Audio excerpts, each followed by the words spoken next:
Hey everybody, it's good to have the opportunity to talk to you again, even if it is sat in front of a screen. Much rather do it in person, but obviously as yet at this moment that is not practically possible.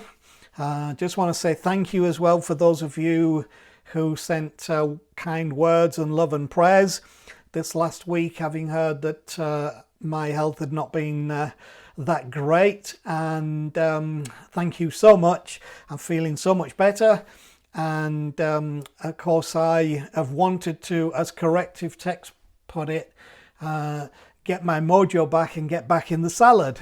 So according to corrective text, the way to deal with being away from something for a while is you need to get back in the salad. Well, I'm all up for that. I'm happy to get back in the salad if that's what corrective text is asking of me. Anyway, what I want to bring to you today, I hope will brighten your day and lift your spirits, because it has this amazing, encouraging title, The Massacre of the Innocents.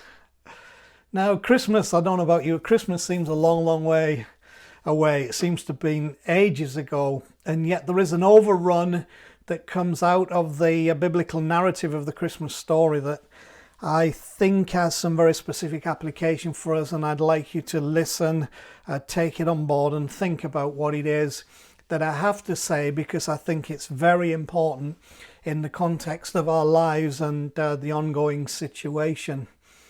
What I have to say to you this morning may seem out of place or irrelevant to some, but history proves that this issue that I'm going to talk about has been a recurrent theme both in the progression and the regression of humanity. This has always been there and needs to be recognized and addressed. And Jesus, the gospel writers, and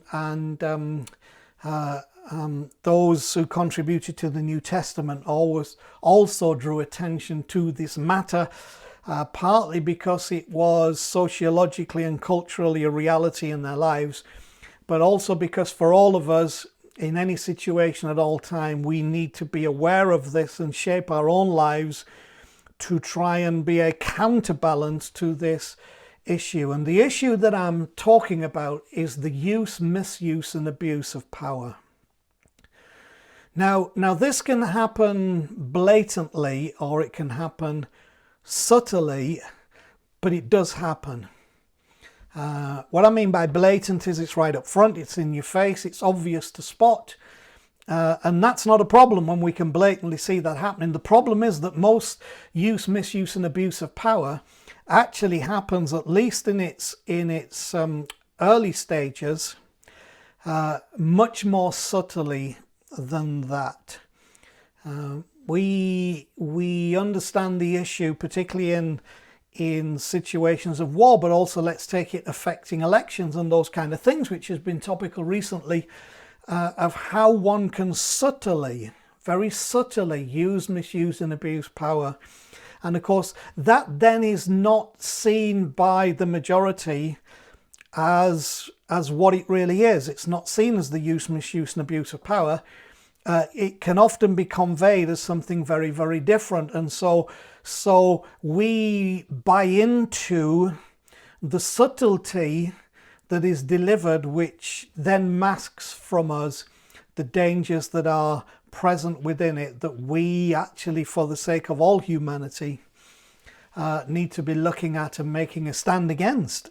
Now, of course, use, misuse and abuse of power is not just happen with kings and presidents. You know, it happens parentally. Some of you are damaged now still, even in later life, because of the use or misuse or abuse of power parentally. We may have done it to our kids. We need to be aware of that. It happens maritally. It happens politically. It happens sociologically. It happens managerially. Some of you might have had those experiences at work, and I'd be surprised if you haven't. It happens personally. So it's not something that we're unfamiliar with, but it's just something we don't always categorize in the right way to realize what should be our response and how we should develop our understanding of it. this use, misuse and abuse of power can occur by violence or by virus. Now, there are two reasons that I use that, and it's got nothing to do particularly specifically with coronavirus. One is because any preacher worth its salt will try and have two words that start with the same letter, like violence and virus, because it just works. It trips off the tongue.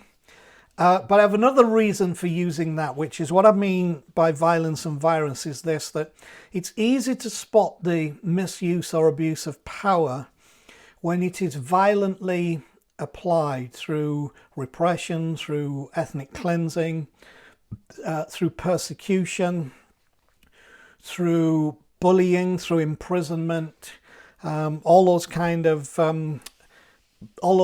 things. It's not so easy to spot when it comes in the form of virus. By that, what I mean is it works like a virus. It subtly enters the system and goes unrecognized for a period of time, but then as it begins to develop, it probably exerts a greater convincing power than the whole issue of violence. And so these are the areas that we have to be aware of how this comes. Now, Jesus and the gospel writers, as I've already mentioned, felt it important enough to demand attention be paid to the understanding of this issue of power, and that's what I want to deal with this morning. Now, one of the things we have to address is the what has that to do with me attitude. Now, we may not always say that, we may not speak the words, but our response is often, what is that to do with me? Or in other words, what happens in our inner being is, in our inner mind, again, these may not be the words that we would speak, but it exists, is what doesn't affect me doesn't concern me. Now, whether you said those words or not, we live as though most of the time we hold that position. What doesn't affect me doesn't concern me. Don't disturb me, don't bother me, don't trouble me. This doesn't really affect me, so it doesn't concern me. Now, or we selectively decide which bits affect us, and then we selectively decide which bits we're not going to really be concerned about because of what that may create and the conflict it does. And dealing with the use, misuse and abuse of power is never a comfortable place to be. It makes a demand on us. Now, power does funny things to people. It always has, and it always will. You have to bear in mind that power is an intoxicating thing to certain types of people. If you don't understand that, you'll never understand how and why power is used and abused in a certain way, and why people would do that, why people would want to do that, because it may not be anything in your personal psyche that says that would make me feel great. But there are many people in our world, many of them finish up in high-powered roles, who get high on power. There are those who it's no longer the money that drives them, it's the need for power that drives them. And without that intoxicating sense of power, their lives are like drug addicts who can't get a fix. And whether you want to accept it or not, or like it or not, there are those people who love power above all. It's just the thing that they desire above all. Now, unfortunately, there appears to be such a naivety in the eyes of people when it comes to understanding the psychology of power. And it's like, well, because I don't crave power, people may have power and people may be given power, but it's just like they're given an authority to do something. But that's a naivety, not understanding the psychology of power, which you can look into the whole issue of narcissism and those kind of perspectives that are in people's lives, and how psychologically the analysis is that most people in certain levels of power, and pastors have come somewhere into this spectrum. So you know, I suppose I'm putting some guilt on myself in this.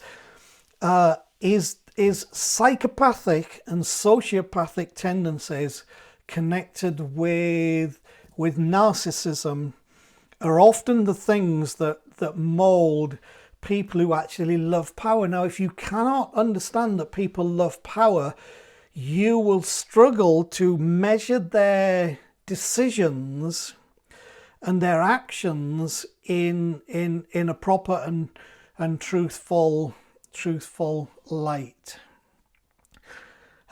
See, what you think those who love power are feeling is invariably mostly wrong. You know, I don't know, or let's use the term ordinary, just ordinary Joes and Jills and whoever, think that some of these people in positions of power go to bed at night and just can't sleep. They're so troubled and so worried. When actually, if you look at this correctly, you will find that people who love power don't go to sleep they don't go to bed at night and then can't sleep because of worrying about the decisions of tomorrow, what they've done today. Actually, the very essence of having the power to make those decisions and to do the things they do and use power the way they do, it doesn't trouble them, it invigorates them. It stimulates them, it intoxicates them. So you have to come out of that place of thinking that people who love power, you know, just it's so difficult and so tough for them. Most of them are there because they want that power. Now, I thank God for people who are willing to take that role, and I am not dissing those who are willing to undertake things of government and leadership and authority, because we need those people. But you better be aware of the kind of person that draws in, mostly speaking, and what that may mean for people on the ground, whether you be a first century Jew in the time of Jesus or whether you be us now in the 21st century, well, let's say in our case, the West. So you have to think about people who love power differently. I heard one commentator who studied the life of Winston Churchill, and he made a statement that hit me like a brick. He said Winston Churchill loved war. Now, I don't think he meant that Winston Churchill loved people dying, or loved massacre, or loved the horror of the battlefield, but he did love war, and his whole identity, right from being a young man, was interspersed and entwined inseparably with the identity, the power, the opportunities, the possibilities that were presented in a state of war. And yes, he became a great wartime prime minister, but if you know anything about history, you'll know that Winston, bless his heart, was not a great peacetime prime minister, because there was something about his personality and the power that came through a scenario of war that stimulated him to be something. So the point I'm making is that we sometimes can't grasp it, but powerful people love war. Whether we want to talk politically, and I'm not saying this party politically, but just observationally, remember the whole shenanigans of weapons of mass destruction and going to war with Iraq, and that, you know, why was that pushed? Well, think about that through some of these lenses. And I haven't read the Bible yet, but I'm just trying to be very practical with you in this uplifting message about the massacre of the innocents. See, when you really get down to it, our human evolutionary process is probably more marked by an increase in sophistication than an advancement in real care. it can look as though we've become so much more caring and so much more loving, but actually it's probably an increase in sophistication more than an advancement in real care. Now, let me briefly try to explain a little what I mean by that. In our evolutionary process,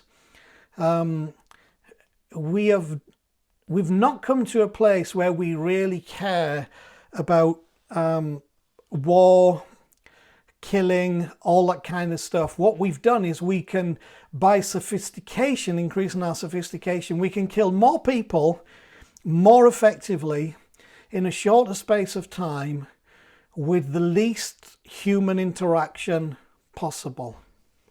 And so we keep people off the battlefield, but we can kill more people by staying off the battlefield than we did if we were on the battlefield. And so we can look as though we really care, and yet, again, I don't want to get into some things I could talk about but would be controversial, and I don't particularly want to raise those today, but just bear in mind the fact that our process is probably more marked, this evolutionary process in humanity, probably more marked by an increase in sophistication than any advancement in real care, but it gives an image that it's care that's increased rather than sophistication.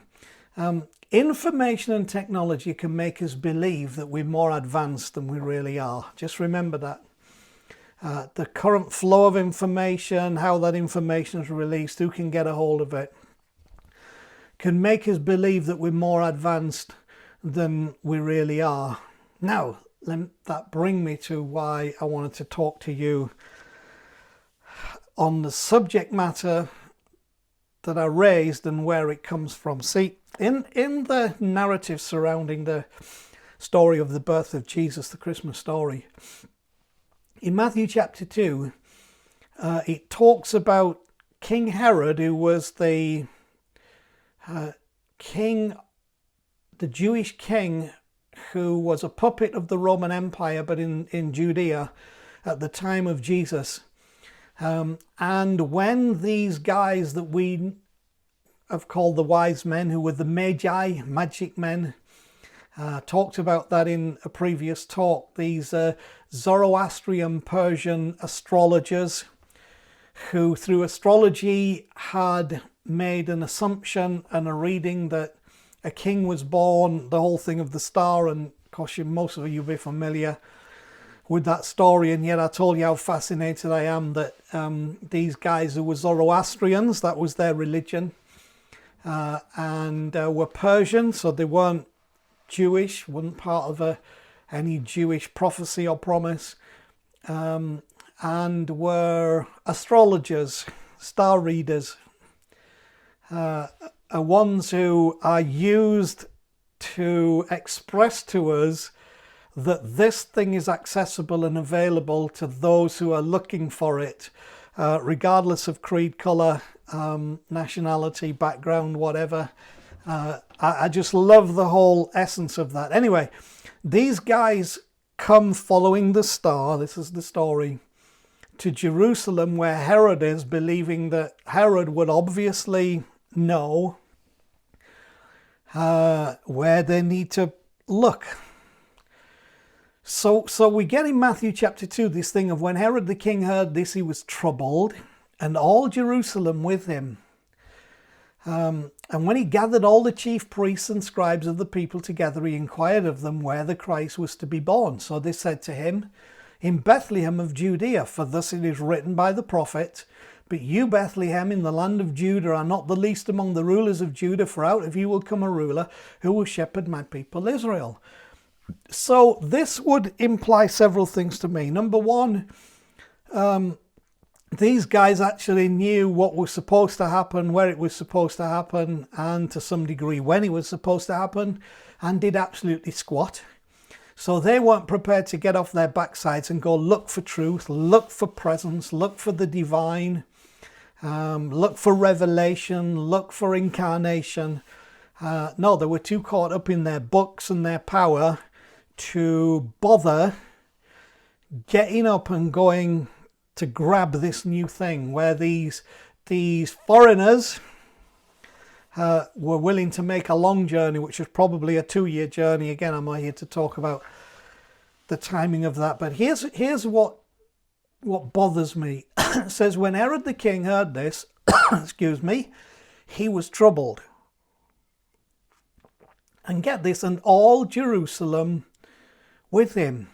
I find that fascinating that something happens that upsets the status quo or introduces into the conversation, into the experience, something new that might demand a change of understanding, perspective, belief, receptivity. And what happens? Herod gets troubled and all Jerusalem get trouble with him. Well, it's a bit like I've experienced this. When you start to introduce into church life a different way of seeing some things or understanding some things that people have seen a certain way for a long time, you get this King Herod was troubled and all Jerusalem with him response.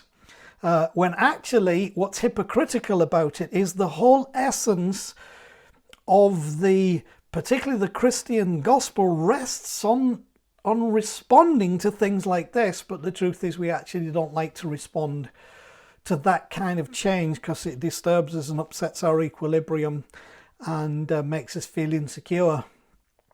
So on the one hand, getting into this just for a few minutes, on the one hand we have the beauty of incarnation, God in flesh in the world. And on the other hand we have the inexpressible horror of extermination, because what King Herod did was he instructed the wise men, the magi, go and find where the young child is, and when you found him, come back and tell me so that I might go and worship him. But you see, the problem is, and this is my point, it was such a threat to his current power base that he had no intention of sacrificing what that power offered him and gave him, and would rather misuse and abuse the power than actually use his position to in humility submit to something fresh and something new and something necessary. So we've got the beauty of the incarnation, God in flesh in the world. The other hand, we've got the inexpressible horror of extermination. So what King Herod did, according to the Bible narrative, is that when the wise men didn't come back and tell him where Jesus was, he worked out the timings, and he gave an instruction that all the male babies under 2 in that area should be killed. And that's where the title, the historic title of the Massacre of the Innocents, come from. That innocents were massacred because Herod did not want to lose his power and did not want his rule to be compromised in any way, shape or form. So we have this inexpressible horror of extermination. Now, we cannot let the beauty of one make us disregard the reality of the other. So we can't make the beauty of the incarnation, oh, how wonderful, God becomes flesh in the form of Jesus in a baby born in a manger. We can't let that make us disregard the reality of the other, the Herod spirit, the misuse and abuse of power that ultimately tries to kill anything and everything that might challenge its perspective, its position, its ability to exert that power. Now bear in mind that Jesus was born into a world where the powerful exerted power in ways always expressed as being for the good of the people and the peace of the population. Even the Roman crucifixions were supposed to express to the Jews, look, you can live in peace, we can live in harmony, but in order to show you that we will not allow anything to question our definition of peace and harmony, we are going to crucify every rebel along the road to Jerusalem. Even if it's thousands, we will crucify them. But we want you to know this is for the good of the people. This is for the peace of the population. And Rome was guilty of that, and religion has always been guilty of that. And the sad thing is for Herod to convince others that the slaughter of these innocents was a just and noble thing to carry out, he had to have somehow got them to feel that what was being done was for the good of the people. And it's interesting throughout history that people will murder babies if they have gotten into them. This is for the good of the people. The Holocaust happened because it was gotten into the minds of people. This was for the good of the people. This is for the good of the nation. You know, whether it's the Rohingya Muslims or East Timor or all those various aspects of conflict and suppression in the world, it usually happens. The people who carry that out and willingly submit to agree to the process is because they actually have been convinced to believe this is for the good of the people and the peace of the population. And the question is, was it? When you step back where we are and see what was going on, you say, no, there is a price to pay for this that is much greater than anyone's right to express that this is for the good of the people. Actually, what it was ultimately about was Herod's power and the power of the religion of that time. And of course, for Rome, the power of Rome all worked out for those things. Now, I have to say that Herod will still kill babies rather than risk a challenge to his status or power. And I have to say there's a little bit of Herod in all of us, that when challenges come that touch our status and our power or our personal belief or our personal point of view, our personal position, the truth is, in essence, we still are willing to kill babies. We'll kill the baby of fresh thought. We'll kill the baby of a new way of seeing things. We'll kill the baby of a new understanding, a new revelation. We still do it. We still do it. There's a bit of Herod in all of us. And that's why we need to recognize, even in ourselves, that there has to be a humility that comes in the space of our own personal power that allows the child to live and see what happens from there. So it's evident to me that it was possible to convince others that the slaughter of the innocents was a just and noble thing to do in order for them to carry it out. So this subtle viral impartation of the use and misuse of power, but not read for what it is, somehow that was gotten into the people, so they cooperated in a process that they should have resisted. See, also one of the great tools of the exertion of power itself is the privilege to edit. And the power to edit has always been present. Here's how it's worked historically. In the past, history is always recorded through the eyes of the victors. You know that, I know that. And what does that allow? It allows the victors to edit the information, to edit the circumstantial contributing factors to what happened that always makes them look as though there was no other alternative. This is how it had to be. It's always recorded through the eyes of the victors. Now, in the present, the power to edit is through what we see represents the whole. So for example, let me give you a personal example. 18 months ago, 2 years ago, I started to have people ask me in my frequent trips to America, what's it like having cities in your country that are no-go areas for white people? Now, of course, I'm like, what do you mean by that? Oh, well, it's obvious there are places like Birmingham that are now under Sharia law, and white people can no longer enter the city because now the city is being run by Muslims, and this has happened in other cities. And therefore, what's your response to that when in your own country you cannot enter these cities? Well, of course, I'm like shocked. But you see, what I'm showing you is that the power to edit affects people's mind and psyche, so that what they see represents the whole. So they've seen one report about Sharia law, the application of Sharia law, and certain things in certain areas of cities like Birmingham that are now become that no one but Muslims under Sharia law can enter those cities. Now, if you're British, you'll know as much as I know that that's simply just wildly untrue, and you think, how can you ever draw that conclusion? But you see, because of the way things work now, what we see represents the whole. So if I show a riot in one street of one city in South Africa, the impression is that all cities and all streets in South Africa are now under the problem of rioting and criminality.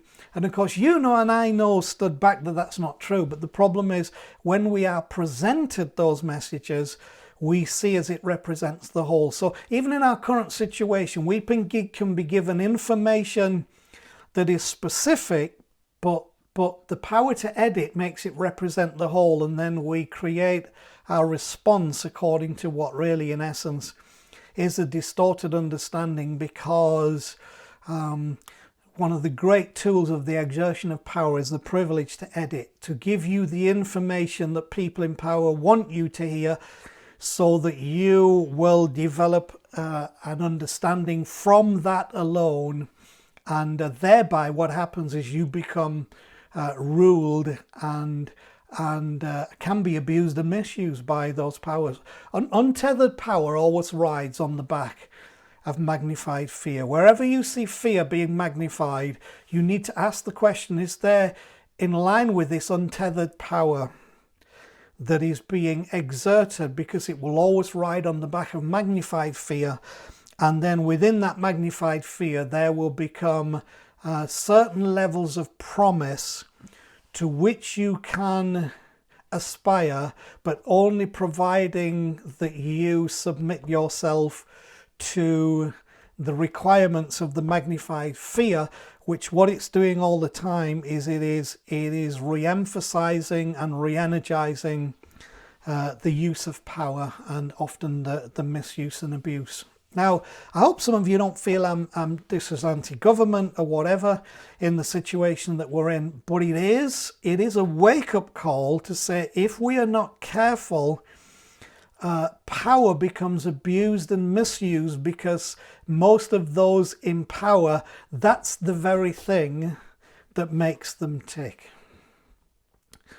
So Jesus challenged our perception of power in many ways. I think even the whole idea of Jesus born in Bethlehem, it says Bethlehem, the least among the princes of Judah, out of you will come a ruler, was trying to get through to us that true, humble, functioning, people-driven, world-changing power comes from the humility of not position, but it comes from the spirit of impartation, that is, the power is not coming from abuse, the power is just coming from truth. So we've got this thing, Jesus challenging our perception of power. Matthew 20 is one reference to this. Jesus called them to himself and said, "You know that the rulers of the Gentiles lord it over them, and those who are great exercise authority over them. Yet it shall not be so among you, but whoever desires to become great among you, let him be your servant, and whoever desires to be first among you, let him be your slave, just as the Son of Man did not come to be served, but to serve and to give his life a ransom for many." All I'm asking today is that you have the openness of mind and heart to recognize some of these elements that Jesus was so willing to challenge, because if we don't recognize them, what happens is it's not the power of servanthood and humility that we experience, but it's the power of autocracy and dominance and control and manipulation that we allow to prosper. And at the end of the day, when that is done, people only ever suffer and the innocents become massacred so that the powerful can protect their position of power. The greatest casualty of power is freedom. Please bear that in mind. And the problem is in that issue that repetitive behavior becomes habitually accepted. If you can get somebody to do something and accept something repetitively, then it becomes habitually accepted to the point where then we lose the inability to even see what's going on, and then we lose our voice because we become weary. We become fatigued in the situation, and we don't want to bother ourselves. We just want it all to be over. So let me finish with this. Weariness makes us go with the flow. Weariness makes us feel resistance is futile and that, hey, what's happening must be for our good. But Paul wrote to the Galatian church and said, look, in their position of living under foreign rule and foreign power in the same way that Judea and all of those places were at that time, he said, let us not grow weary while doing good. Now, what do we mean doing good? Doing good is not just complying with a set of rules. Doing good is the recognition of the whole perspective of this and trying to ensure that people, the oppressed, the healthy, the rich, the poor, people come out of this with a scenario that allows us to live in a place of freedom, not slide into a place of oppression and control. It says, let us not grow weary while doing good. And I think the good is recognizing and just seeking to make sure that we do what is necessary to stop the use and misuse and abuse of power. It says, for in due season we will reap if we don't lose heart. So I know it's not been a bit of a whoopoo, happy, yee, here we go message today. And how could it ever be with the title, The Massacre of the Innocents? But I did feel it was necessary as a voice into your life just to at least bring this issue of the use, misuse and abuse of power to your attention. Because it is vital, and if we don't recognize it and learn to understand it, we may find ourselves in a position that then freedom, our own freedom, has been compromised in ways that we do not wish it to be, and then of course what we reap will make us lose heart. But I'm with Paul when he says, let's not grow weary while doing good, for in due season we shall reap if we don't lose heart. I'm believing we're going to reap something good, so don't be afraid. Speak your voice. Don't get weary. Don't become complacent and compliant to the degree that we're not prepared to enter the debate. But let's make sure that what Jesus wanted us to be in the context of power that becomes abusive, misused, that we be that people. We be that people. We keep raising that question and we lift that up the agenda. So I bless you. I love you. And I'll try to be a little bit more cheerful next time I talk to you. Have a wonderful day.